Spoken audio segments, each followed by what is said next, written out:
Eh ouais, ça fait un an. Pour la nouvelle Assemblée, et ce n'est pas le tiercé qui était attendu à l'issue du premier tour. Ça fait donc un an que vous avez fait barrage au Rassemblement national et empêché Jordan Bardella de devenir Premier ministre. Un an que vous avez infligé une déroute monumentale à la Macronie qui a encore perdu 80 députés après en avoir perdu 100 en 2022. Et aussi un an que vous avez porté le nouveau Front populaire en tête des élections législatives sur un programme de rupture avec la Macronie. Mais du coup, comme vous l'aurez remarqué, ça fait aussi un an que Emmanuel Macron en fait s'assoit sur le résultat de cette élection et sur votre mobilisation, puisqu'il a choisi d'imposer Michel Barnier comme Premier ministre d'abord. Michel Barnier qui est tombé à l'occasion d'une motion de censure puisqu'il voulait imposer l'austérité budgétaire au pays.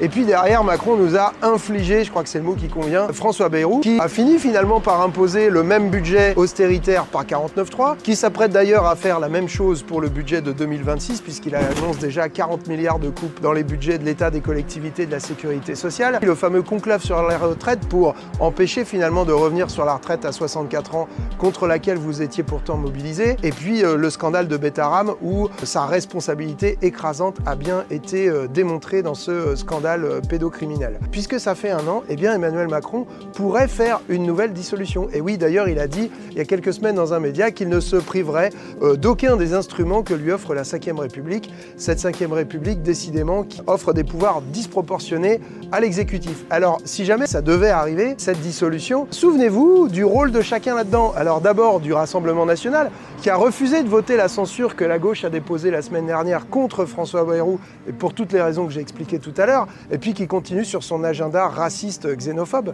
Souvenez-vous aussi de la droite, de LR, de Retailleau, finalement qui raconte à peu près la même chose, qui sont les artisans, la droite, de toutes les régressions environnementales, écologiques qu'on voit en ce moment. Souvenez-vous des macronistes qui sont tout à fait d'accord en fait avec toutes ces régressions environnementales. On l'a vu sur l'A69, on l'a vu sur la loi Duplon qui veut remettre des pesticides partout. Et quand ils sont pas officiellement d'accord, en vérité, ils font la politique de la chaise vide depuis un an, si bien que leurs propres textes sont détricotés, ils votent contre et derrière ils comptent sur le Sénat qui est à droite pour finir le boulot. Donc souvenez-vous qu'on a affaire finalement à trois variantes de la droite plus ou moins extrêmes pour nous pourrir la vie. Et surtout, souvenez-vous que la première force d'opposition à l'Assemblée nationale, c'est la France insoumise. Il suffit de regarder les résultats des votes. Très loin devant toutes les autres forces politiques, c'est la France insoumise qui s'oppose le plus à la Macronie, à la droite et à l'extrême droite.